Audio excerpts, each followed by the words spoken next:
So we're now entering the ethnographic department, and this department is divided into continents. So we started out in the northern part of America, then we go down to the southern part, and then we move from west to east around the globe. So it's North America, Latin America, Africa, Western Europe, and so on, you know.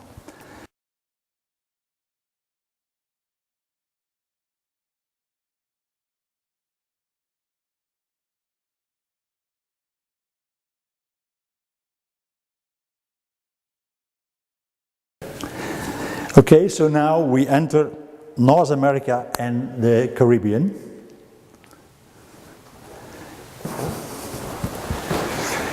And each department is built in a circle. You have to walk around for each continent. And then we cross over from the border to Latin America. And the same thing happens again. We start out in the north in Mexico, and we end up here in the southern part in Ushuaia in Argentina. Then we cross over to Africa.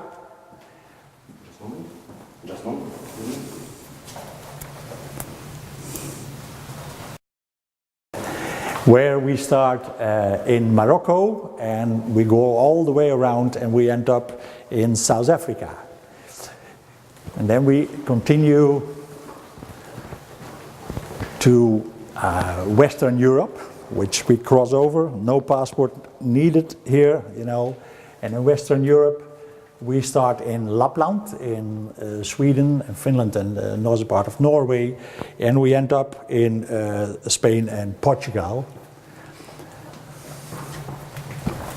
It all goes in circles, but of course you can look left and right at the same time.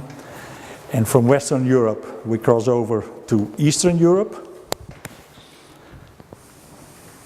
And Eastern Europe, we start out in Estonia and Latvia, and we end up all the way in Bulgaria and the southern part of Eastern Europe,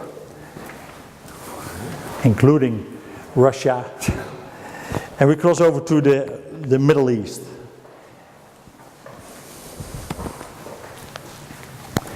In the Middle East, we start out in Turkey, and we go all the way around, and we end up in Yemen.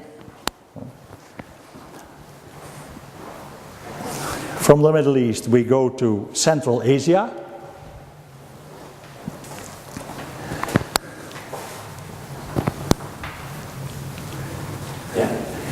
And there we start in Azerbaijan, and we end up all the way in India.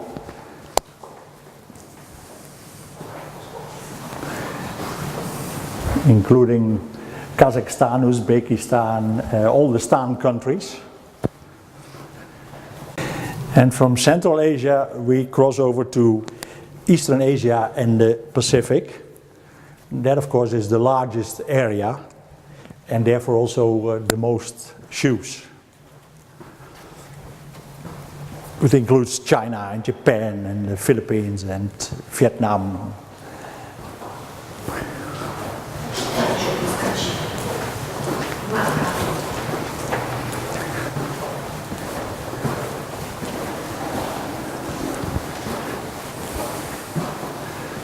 This contains the largest part of the collection also.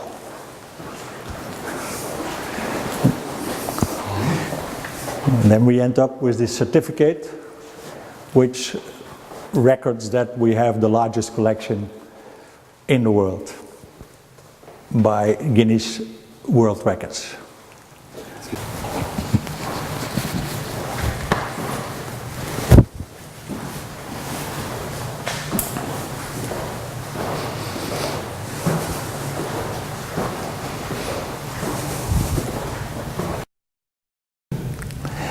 Here we are in China, and we start out with boots from a princess in the 19th century.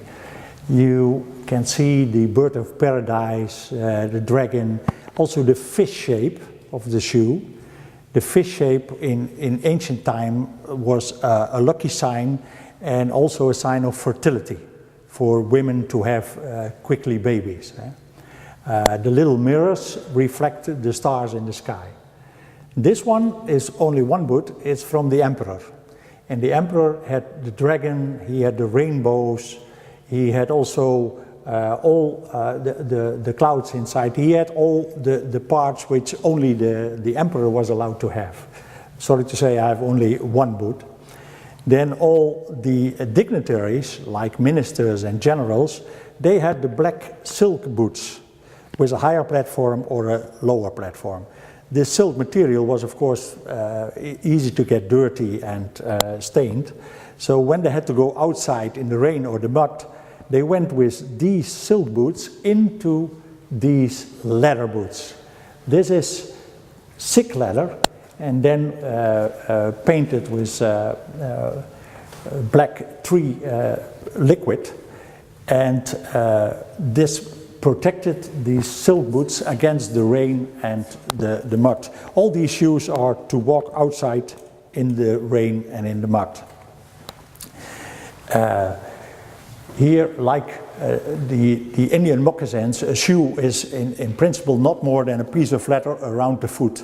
How it is attached to the foot is not really important. If we do that by straps, it's a sandal, but in this case it's moccasin style. It's folded around the foot and held together on the top.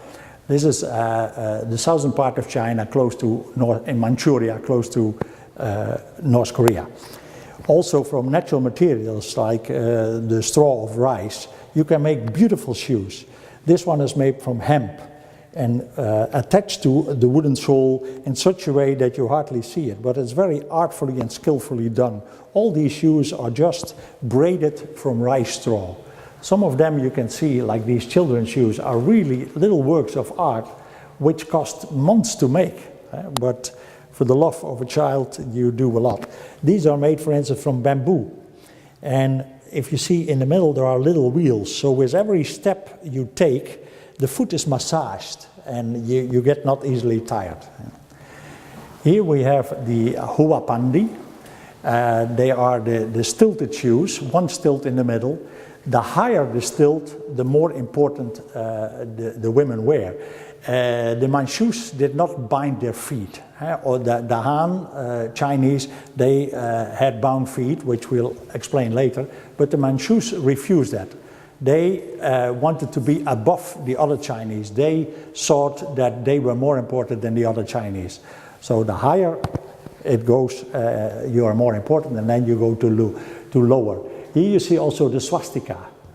Swastika is already very in the shoes, in many more shoes. You see them there also. The swastika is a very old, lucky sign. Only Mr. Hitler made it something bad, but this sign, in my opinion, is already 450,000 years old, and it is not at all a bad sign. It has to do with the moving of the stars. And then we move slowly, gradually, to much lower shoes, to little platform shoes. All these shoes, if you could see them in close-up, they're really, really works of art with the chain stitch. And many of the women even got worse eyes because of the work involved. And it is also called the forbidden stitch because in the long run women would get such bad eyes that the government said, no, this stitch cannot be, is not allowed to be used anymore. But many of these shoes have still the forbidden stitch. Then we have also men's shoes. Men's shoes are not as easy to get as women's shoes because women's shoes are much more available. Men's shoes are very rare to find. But they had some more simple, but if you look at the execution, also men's shoes had a lot of work in them. I'm very proud to have these indeed. Also the use of little glass beads to be put on shoes. It's not that common in China itself, but more in Southeast Asia, where a lot of Chinese immigrants mixed up with Malaysian people, and they were used together with pearl wire in gold and silver.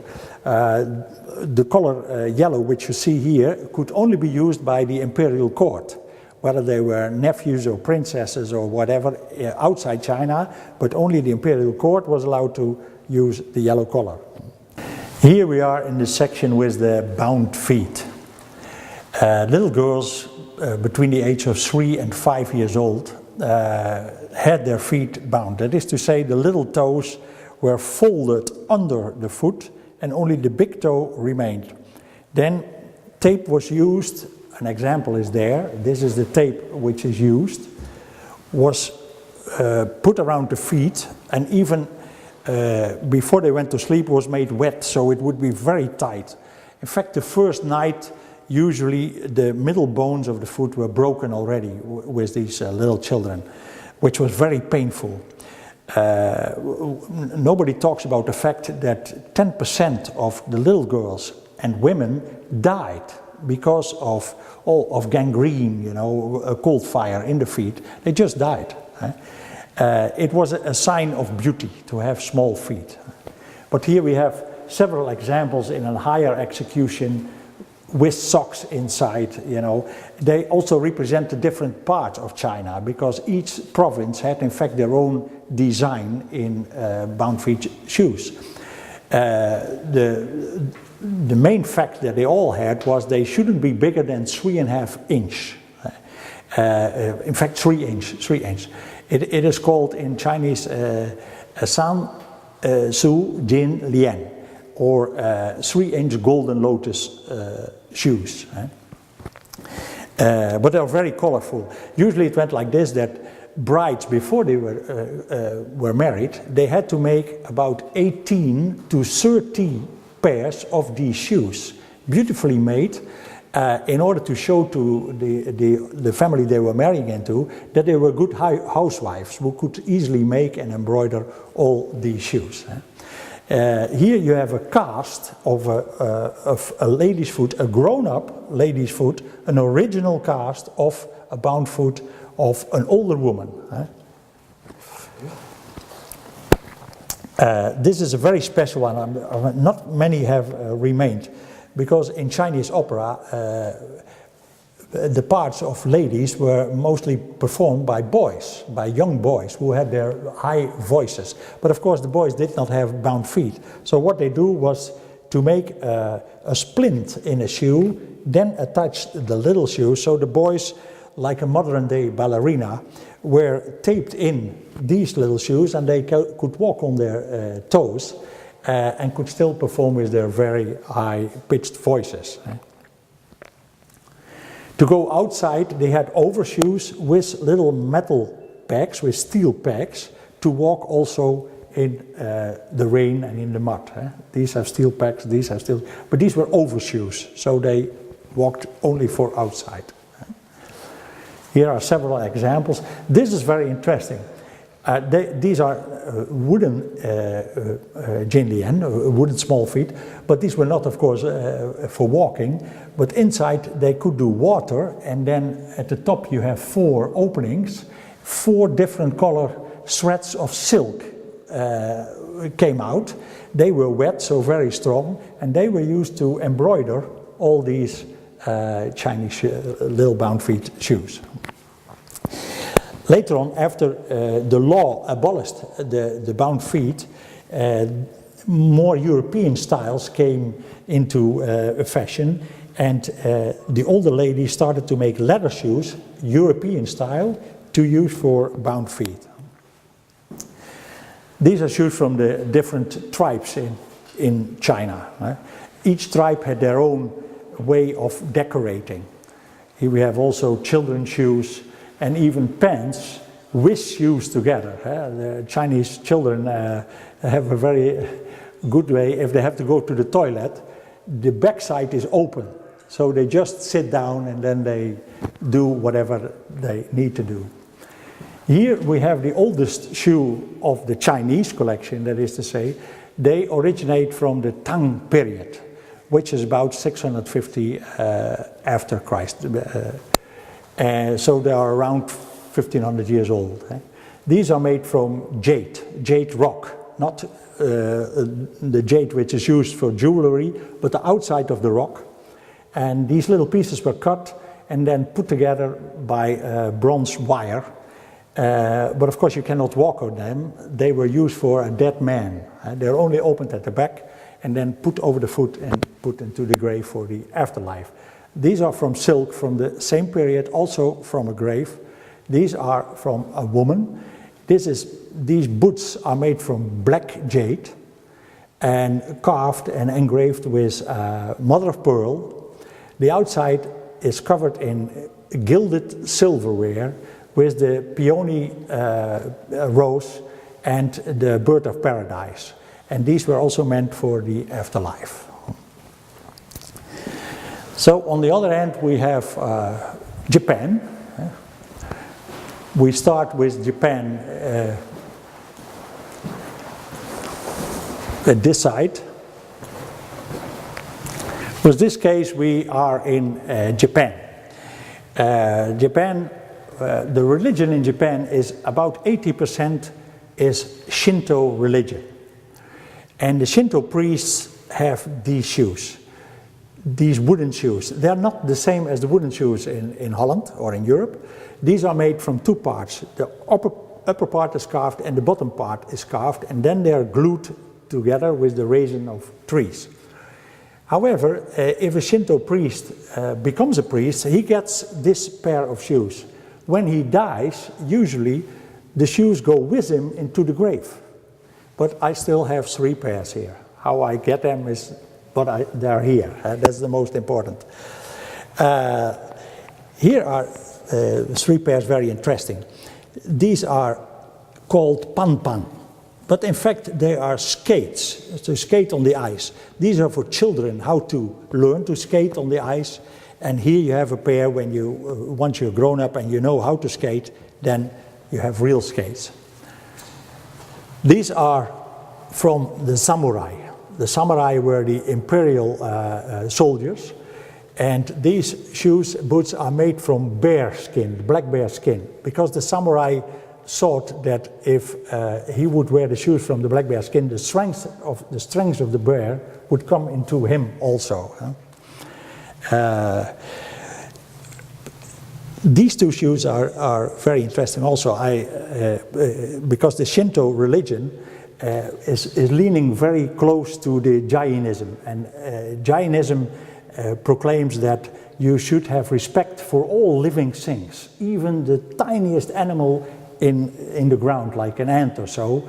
And therefore we have shoes over there, which I will show you, with 2 little pieces of wood. So you do not have almost no contact with the earth, and you cannot splash the ants. But that is only 80% of the people believe this Shinto religion, 20% does not. And that is represented here because in each of these pairs we have 2 baby alligator, alligator, the small crocodile, and snakes, of course. The only country in the world which uses split toe footwear is Japan. So the big toe is separated from the rest of the toe, and even the tabi socks have the split toe. So you can still go with socks and use the slippers, the zori slipper.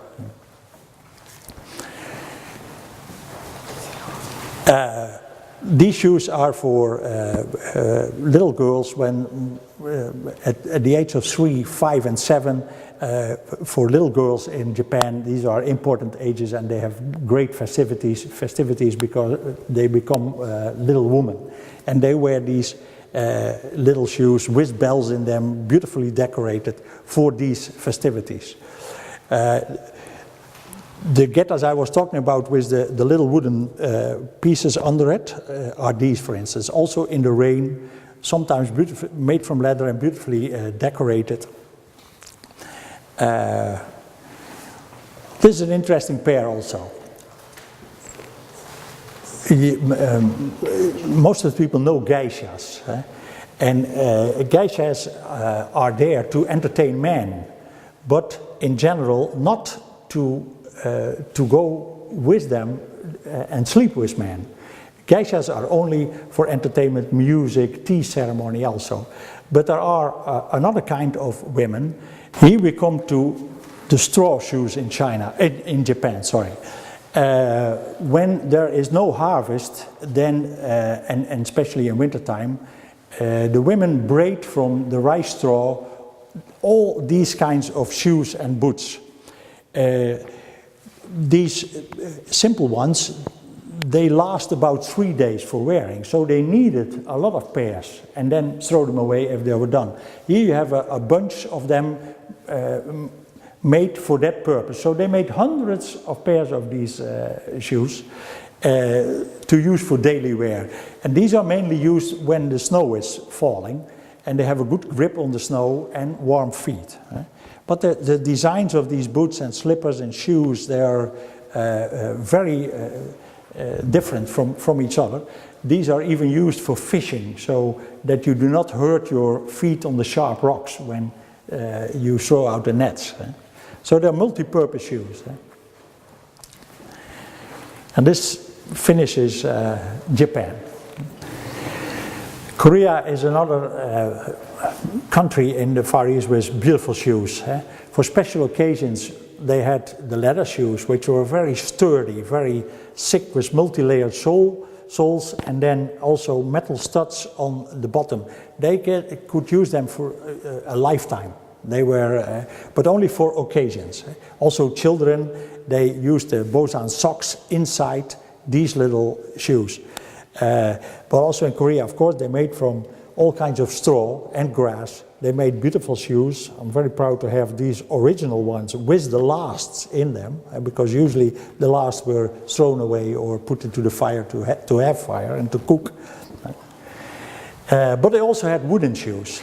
And these wooden shoes is in fact very special, because I wondered that Korea is the only country in the Far East using wooden shoes made of one piece. In Japan, I told you, they're made in 2 pieces, but these are cut out of 1 piece of wood.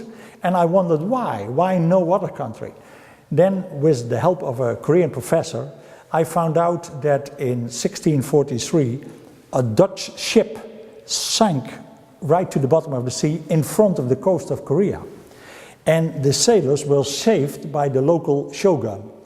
And he put them in jail, but he had to feed them, and he didn't have the money to feed them. So he said, listen, you have to provide your own food, and you can make things for yourself and sell on the local market. And these Dutch sailors, they started to carve wooden shoes, like they did in Holland. And they sold them on the market in Korea.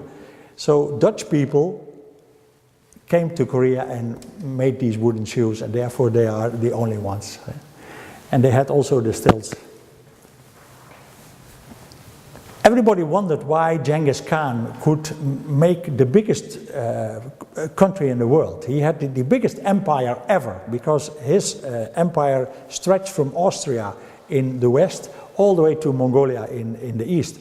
And the secret was in fact his boots. These boots had an upturned toe, and his horsemen could use bow and arrow, even galloping on a horse in full speed, and still aim and kill an enemy. And the boots with the upturned toe made it possible that they wouldn't lose their stirrups when they were on the horse. Usually the horsemen lose their stirrups. In this case, not. So boots, if you have the right footwear, you can win a war or you can lose a war. And Genghis Khan is the proof. And they made them in beautiful colors and designs, with inner boots for protection and for cold.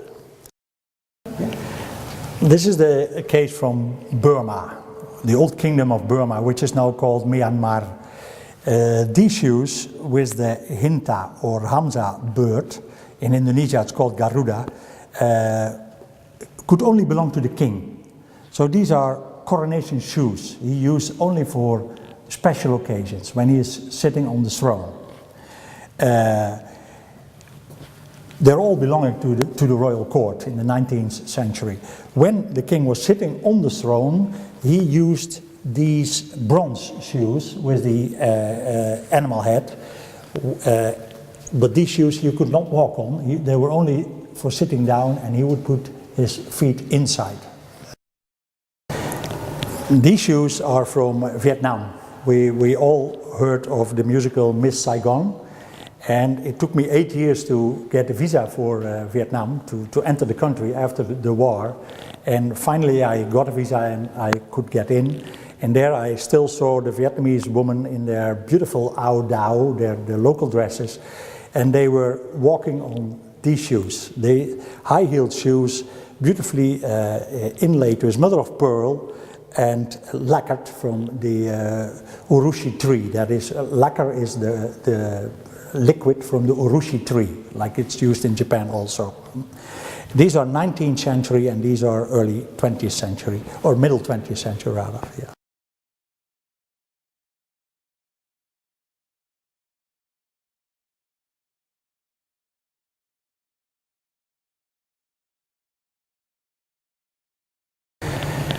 The islands of the Philippines are very famous for their wood carving. They make beautiful things wood carved, even shoes. And as you can see in the heels of these shoes, they made little village scenes with pagodas or houses and palm trees, but also with peacock bird or feathers or roses, all kinds of subjects they could work into these heels. These shoes are all from the middle of the 20th century. They were very popular with GIs who came back from the war and bought these as souvenirs to bring home. So there are still many left like these.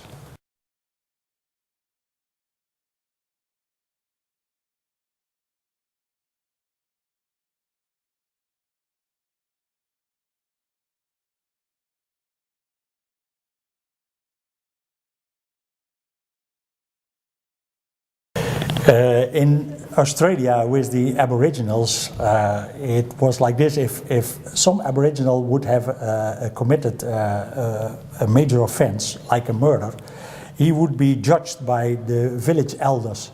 And usually the verdict would be that he should be put to death. Then they needed some men to execute as executioners this verdict. And the appointed man could even be the father or the uncle or the brother from the guy who had committed the crime. So these executioners started to make these shoes built from the feathers of the emu bird, which is a small ostrich, from human hair and also from the belly hair of the red kangaroo, the big kangaroo. And they started braided these shoes in the shape of a bird's nest. So there was no form and you could not see in which directions the executioner was going, and even more you could not hear them coming because they walked very softly. Before they started the raiding party, they had to cut a little cut in their arm and then sprinkle the blood on these shoes, and then the shoes were ready for the raiding party. The story goes that they had a little bone, a sharp bone, which is called the kundela. When they caught their victim, they would not use this kundela to stab the victim, but they hold it and pointed it towards the heart. And only because the guy got so scared that he would die within a period from 1 to 3 days. This way, later on, nobody could tell who killed him. Either the father, or the brother, or the uncle. He died by himself, but he died certainly and for sure. And there are many witnesses to prove that fact.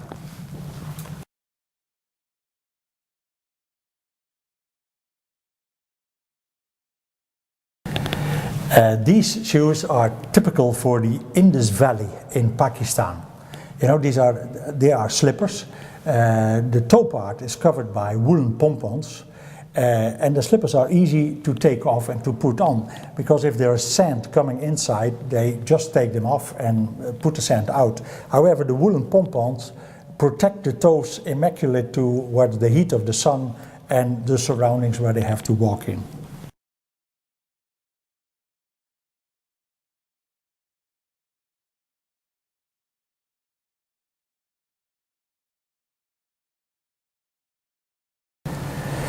These slippers are so-called toe-post sandals. In the local language they are called padukas. They are made from hardwood and inlaid with, like in this case, ivory or bone, or here mother of pearl, or even gilt wire, brass gilt wire, or entirely made out of silver. They are mostly worship shoes, so to be used in temple or at home for prayers, you know, for the what they call the puja ceremony. And that is praying to the gods that the day will be good, that the harvest will be good, or straight into the temple. But there are many executions, and these are beautiful examples of this paduka. You have higher ones like up here, simple ones, simple executions, but also very elaborate executions in many shapes and forms. Many times the shapes contains the tail of a fish. And this has to do with Vishnu coming out of the water, out of the mouth of the fish. These shoes are called juti, and they come from Pakistan. Many visitors ask me about this high pointed toe. It is like this that specifically in the past the Pakistani men had baggy trousers. And most of the time these trousers would even go over the shoes, and the women had very long skirts. When they then would like to go up the stairs or walk up a mountain, they would regularly trip on their own clothes. They would step on their own clothes. These pointed toes prevented the clothes were hang behind those pointed toes, so they would not trip over their own clothing.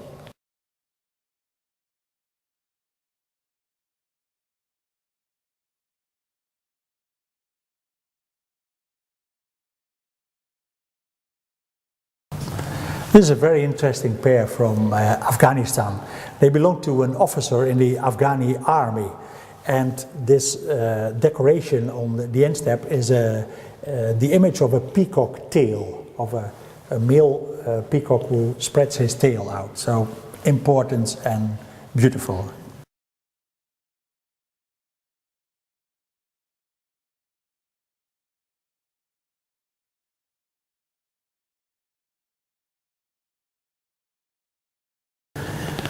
These shoes are called give and originate in Iran.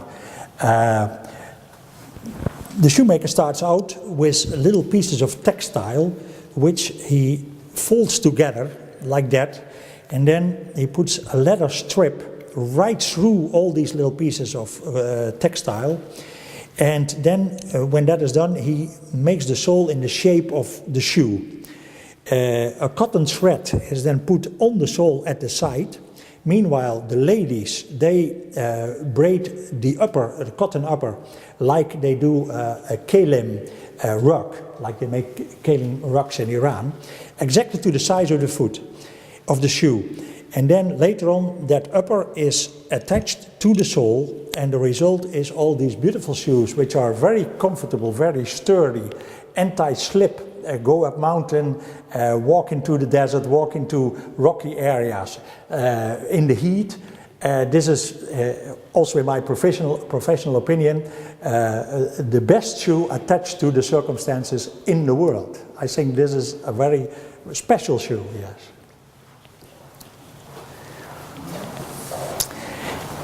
These shoes originate in Iran, in the center in Isfahan. If you look closely at the shape of the shoe, then you see that they represent the shape of a fish. And the fish is, again, a fertility sign in many countries of the world. So the woman bought these shoes in the shape of the fish, hoping that they would soon get pregnant and have babies.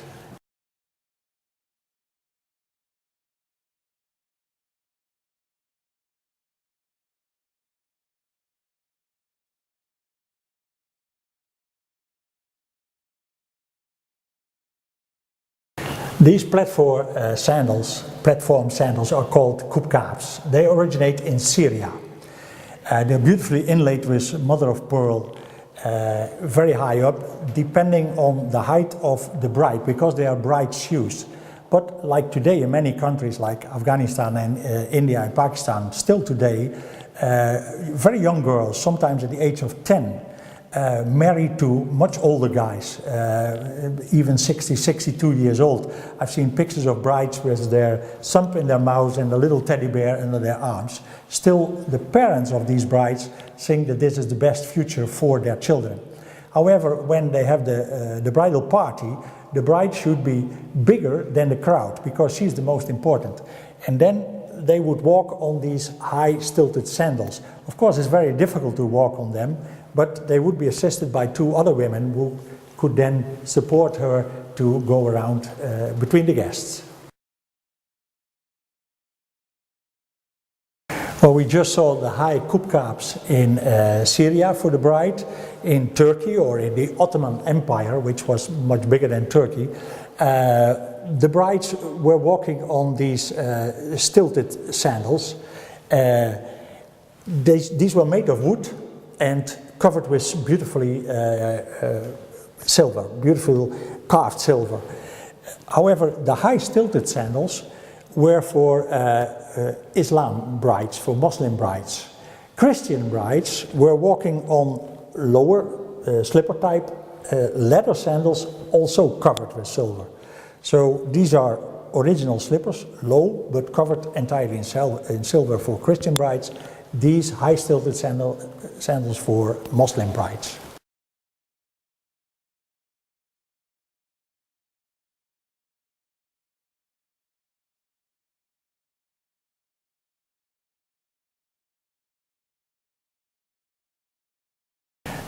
This is where we start the shoes from the Middle East. These represent high boots from Armenia and Anatolia in Turkey. Originally, Armenian soldiers were walking on these high boots. Later on, they transferred also the style to Anatolia, which is Central Eastern Turkey. Very sturdy boots, thick camel leather soles, you know, beautifully decorated. Interesting boots, yes.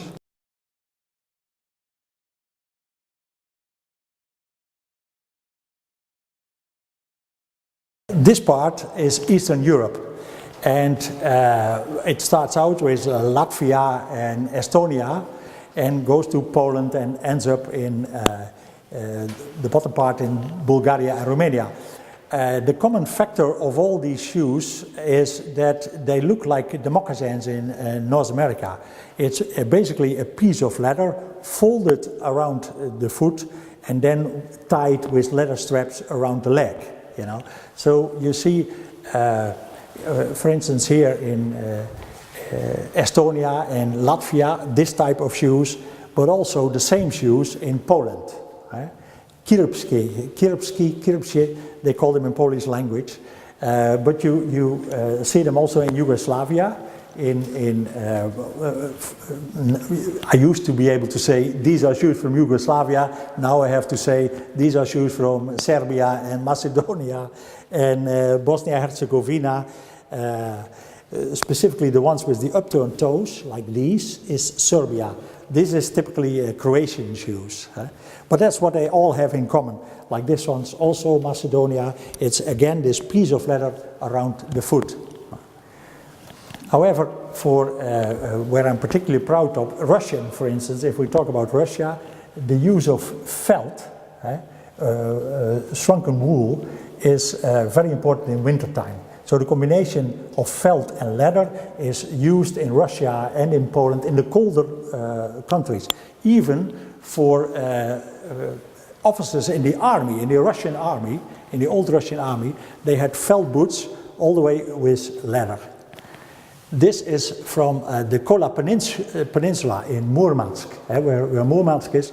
The Sami tribe, which covers northern Norway, Sweden and Finland and the Kola Peninsula in Russia, typical Sami boots made from deer, from reindeer. These three pairs, to me, are very interesting. They come from the eastern part of Russia, Siberia area, and they are made from fish skin. And they make even full clothing in fish skin, salmon skin and so on. but very rare to get these.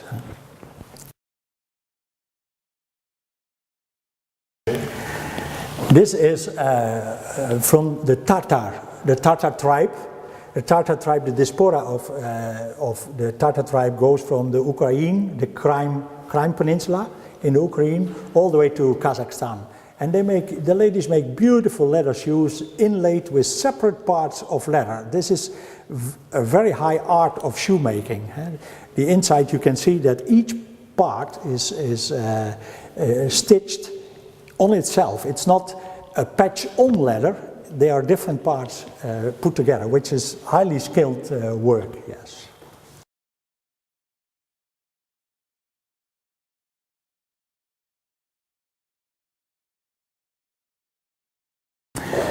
The country that is most well known in the world for wooden shoes is Holland.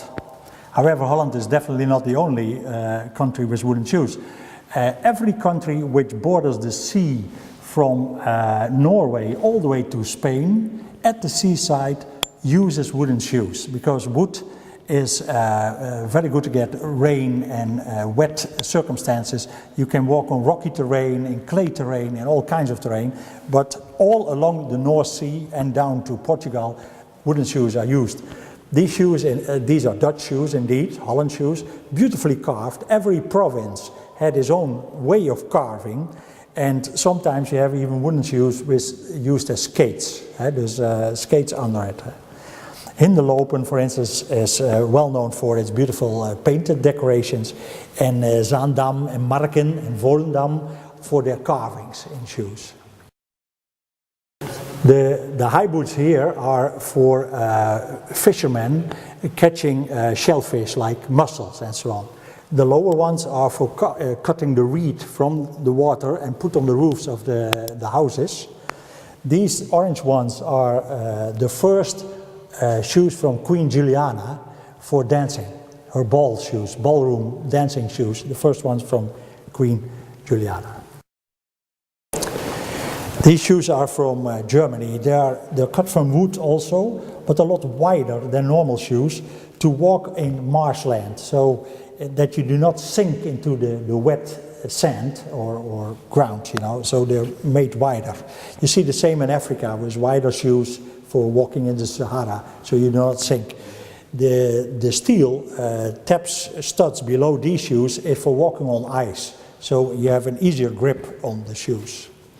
These made from straw and bicycle tire or car tire are coming from the Black Forest in Germany. These are typical war shoes, pilot shoes from Second World War, also felt again and leather on. And the big The straw shoes at the bottom were made by French prisoners of war in Reims in France for the German army. The German army in Russia. So the soldiers would go with their boots or shoes into these straw boots in the snow, so they would be isolated against the cold.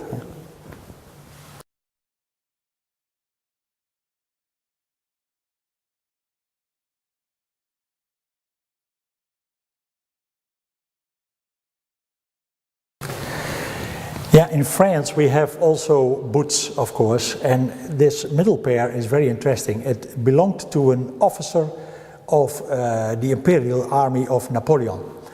And the way it is made, with all the pleats, you cannot do today anymore, because it's too much work. You need to cut wood with all the pleats, and then the leather is shrunken around the boot with steam. So the leather goes like this. But this has a lining and is stitched. The stitch is hand stitched, otherwise you cannot do that. This is a lot of work, extremely rare boots. I think this is the only pair left.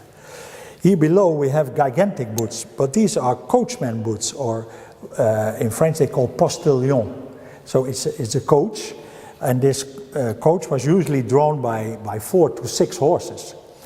And if these horses went wild, then sometimes the wood which was between them could break, and this wood could slam against the legs of the coachman, and he would break his legs. So these boots were screwed to the coach, and then the coachman went with his boots into these boats. So in fact they are safety boots. They date from early 18th century, so 1720, 1730. But these are in fact safety boots. You cannot walk on them. They are only that the coachman can go inside with them. Yeah.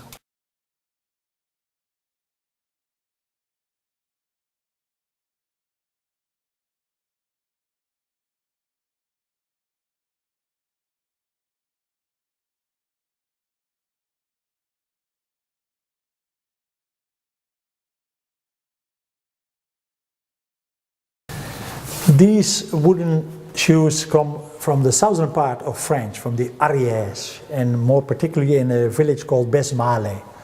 And they are cut out of, originally they were cut out of the roots of the tree. So you had the tree with the roots, and then the point was cut out of the roots.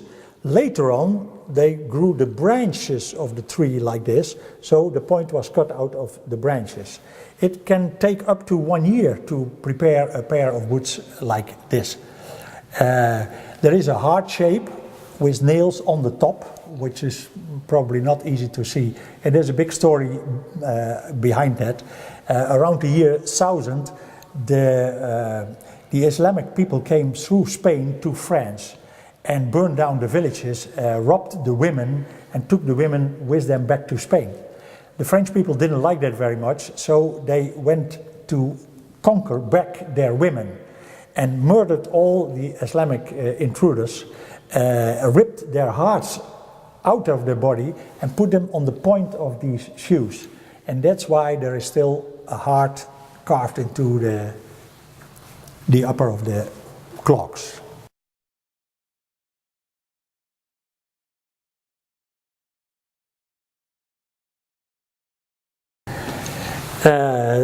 These look like peculiar shoes, but in fact they are overshoes. They are called pattens. Specifically the shoes next to them, if women would like to go outside into the rain and in the mud, it would be a pity to disturb all these silk and fine leather shoes.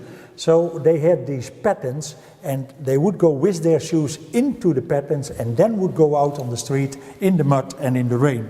The French, however, they carved wooden shoes to go outside and went with their silk shoes inside the wooden shoes to walk outside.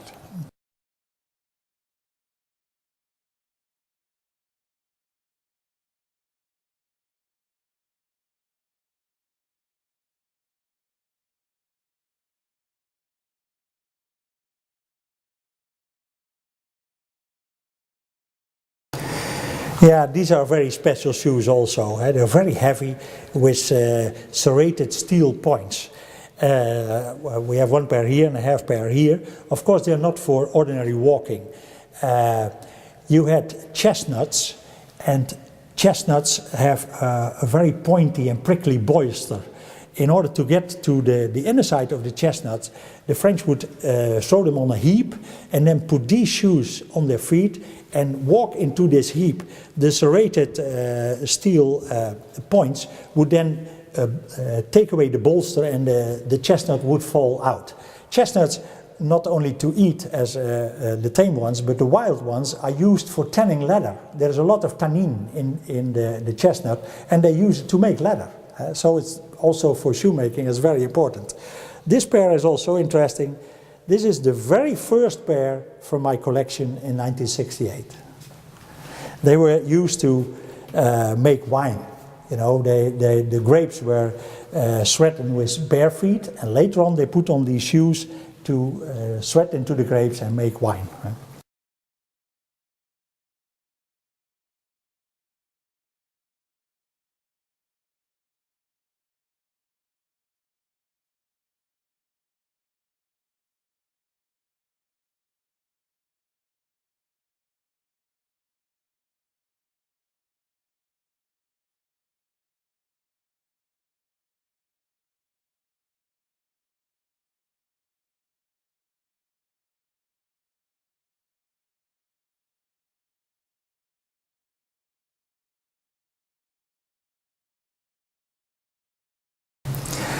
This is the only pair in the collection which is not for human feet.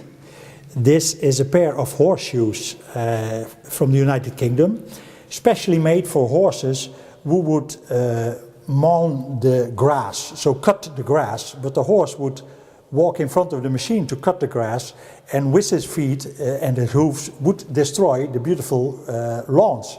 So they put shoes on the horse feet in order not to destroy the lawn. It's the only animal shoes I have in the collection.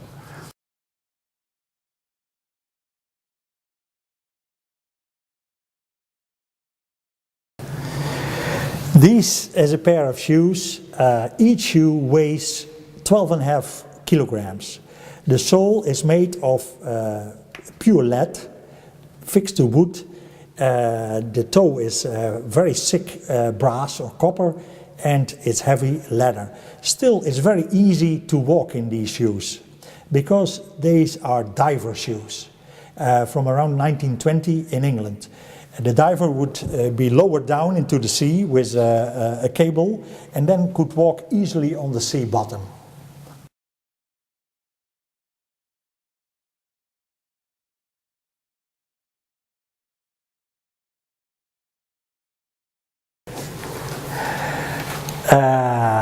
Here we come to Egypt. These are Ramesside sandals. That is to say, they are about 3,500 years old from the time of Ramses.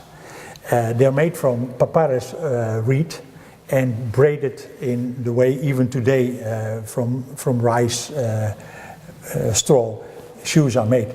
This pair was put to the feet of a mummy to be used in the afterlife.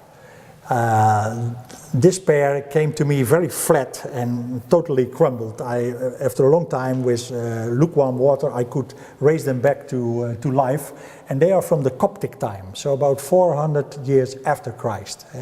You see the gold leaf Coptic cross in there. In general, you can say about African shoes that many times the heel is higher than the front. We will see that in Moroccan shoes. The reason for that is that in the mountains and in mountainous areas there are a lot of snakes, and snakes always have their victim pass them by, and as soon as they passed they grab the lowest point of the victim, which in this case is the heel or the lower leg. So therefore the hind leg is higher than the front part, and I'll show you some examples later. Much of the time the color green is used in Africa. In many countries in Africa, green is a very important color. The reason is that the original flag, the standard of the Prophet Muhammad, was green, and that was exactly in this color. This color is created by copper filings, to have copper filings in milk, and when this ferments then it creates this green copper color, and this fermentation is used to color the leather and make this beautiful color green, which you see in these slippers here, you see, and also in the decorating parts. Many times you see the color green coming back. I personally like this pair of boots very much because I know how much work, how much handwork. Every black strap is interlaced into the skin of these boots. This is a lot of work. Here you see boots with the top part covered, but not the back side. This is for camel riders in the northern part of Africa.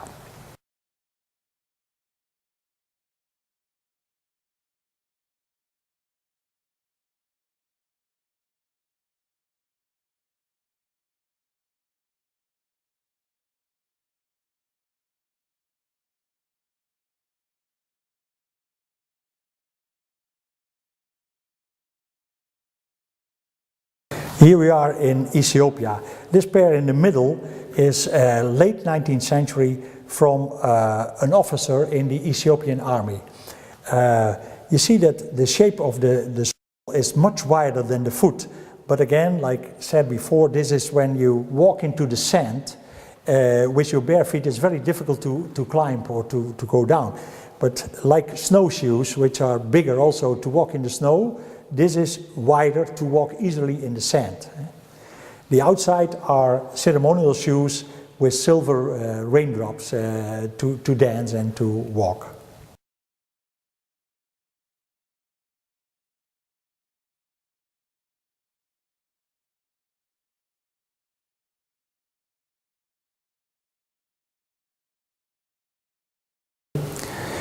Many tribes in Africa, in Kenya and in Tanzania, like the Samburu or the Maasai or different tribes, they show the best way of walking on shoes. In fact, it's no more than a piece of leather held to the foot with straps of leather. No nails, no stitching, no glue, just handmade. The most basic type of footwear possible.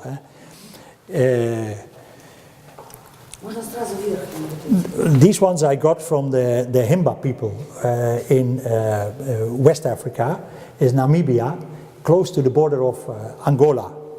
And particularly this pair I have fond memories, because these are made in one piece from elephant leather. And when I came to this village, there were a lot of women, beautiful women, and the only thing they did is the whole day clay and butter to have the insects away and not burn in the sun. But the one man, an older man, was there. He was the village elder. The young men were all away with their herds, in the cattle. And he had these shoes on his feet. And whatever I did to have these shoes, he said no. I offered him money. He took the money and held it against the sky and the sun. And he said it was beautiful and gave it back to me, because he didn't want money. He didn't know what money was. Then my translator had Nike on his foot. And after a long time, he pointed to the Nikes. And if I would give him the Nike, I could get his shoe. So I said, give me the Nikes. And then he changed the Nikes to these elephant leather shoes. If you look closely, they're made in one piece, cut out of the skin of an elephant.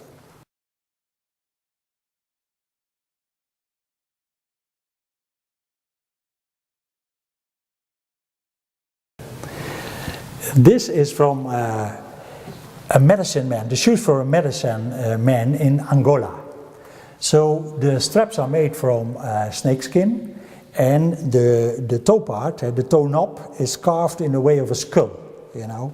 So the medicine man is the connection between heaven and earth, and he wears these shoes made from natural material like wood.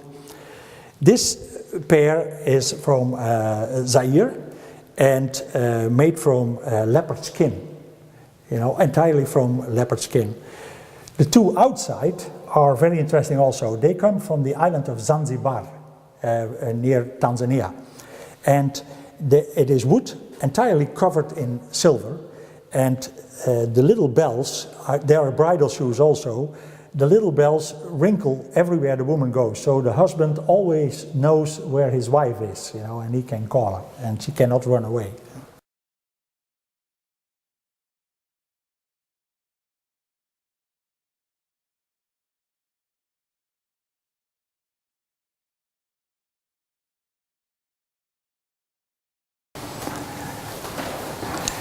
Yes, this is Northern America. The oldest shoes in the collection are these shoes. They are about 12,000 years old. The last great flood on the earth was 10,900 BC. At that time, the Himalaya was almost underwater. So 98% of all living creatures, including man and animals, died. The people who remained, which was mostly in the Andes Mountains and in Northern America, had to start all over again. And these people braided this kind of shoes from yucca leaves, from the yucca plant. And they're very sturdy, very strong. We still find these shoes back into caves in North America, in Arizona, in Utah, in Nevada. Farmers find them in caves. And since the temperature in the caves is always the same, they remain very much intact.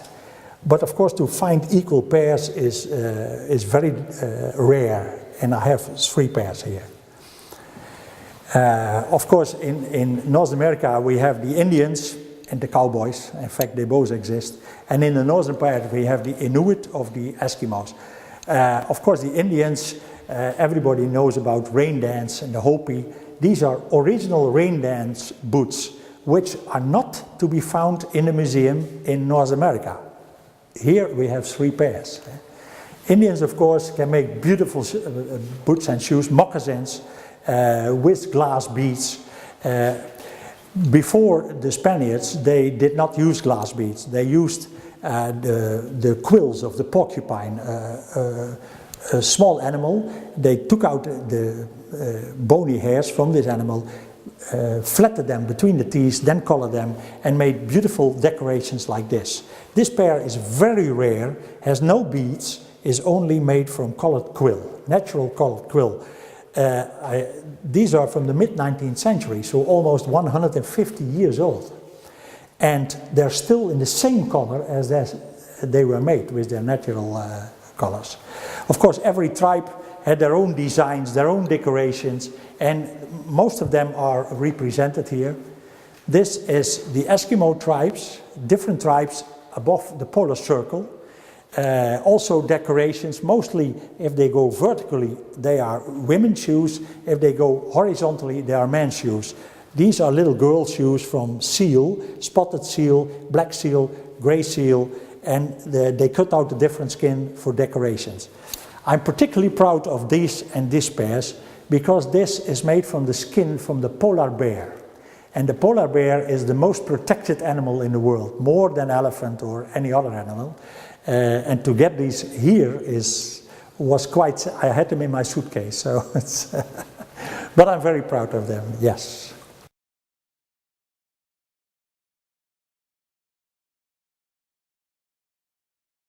When we talk about cowboys and Indians, we only think of the movies and the books.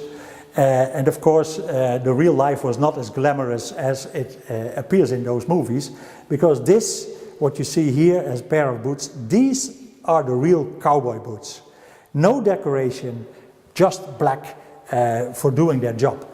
Everything you see here is coming from Hollywood, from shows, from John Wayne, from Roy Rogers. And they decided to make all these decorations on the boots, but has nothing to do with the real cowboy life. This is.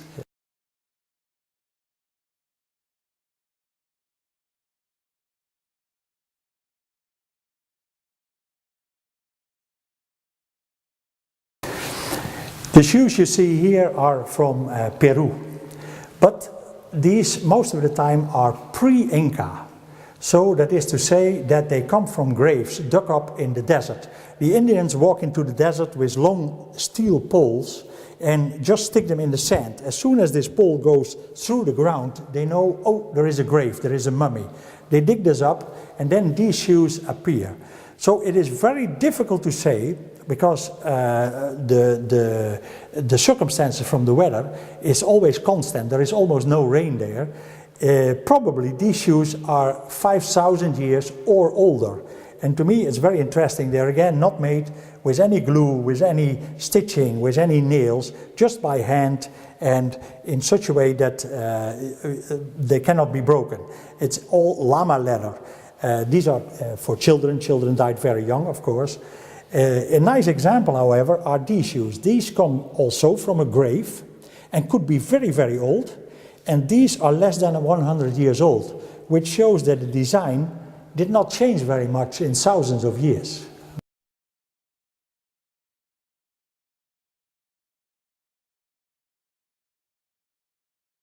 For these shoes, I traveled all southern part of Mexico and even to the villages where they come from and originate, Sinacatan.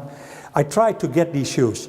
I didn't have them in the collection, and I saw them in the museum in Mexico, in the National Museum in Mexico, and I wanted to have these shoes. But I traveled all the way. I visited probably 30, 35 antique shops, brocante shops, old stuff shops, and nowhere were these shoes to be found. Then I had a cup of coffee in some shop, and over my coffee I saw another antique shop, and I thought, oh, I've not been there. So after the coffee I went into this antique shop, and there was an old man sitting, and next to him was a chair, empty, except these two shoes were on that chair. And I started negotiating with this old man, and I tried to get the price down. He said no. Whatever I said, he said no. He knew I wanted these shoes. And I was so happy to find them, because they are extremely rare. The design, however, is again thousands of years old. This was used by the Aztecs and the people before them, which we can see on all the Maya and Aztec drawings in temples and so on. So, multi-layered sole, very heavy shoes, very sturdy shoes, you can use a whole lifetime. At this side, you see the typical Latin American shoes and the way they are made. Specifically, this one shows it clearly, Huarachi type, which in fact is no more than a leather sole, a very long leather lace, which is braided through the sole with two pieces of leather as upper and heel strap. So again, no glue, no nails, no stitching, it's all done by hand, very effective. And you can see the same design coming back in all those shoes, you know, an upper, a sole and a long strap.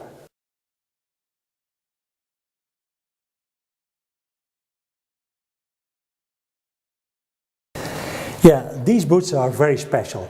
They are called botas de potro in Brazilian language. Or it's rather South American language, because what the gauchos do in Argentina and southern part of Brazil and Chile, they take the leg, the hind leg, the back leg of a horse, cut it above the knee and then take the skin off. The wet skin is put on the leg from themselves, and they just let it dry in the sun. And you have a perfect fitting riding boot. And that's what this is, a riding boot taken from the raw skin of an animal.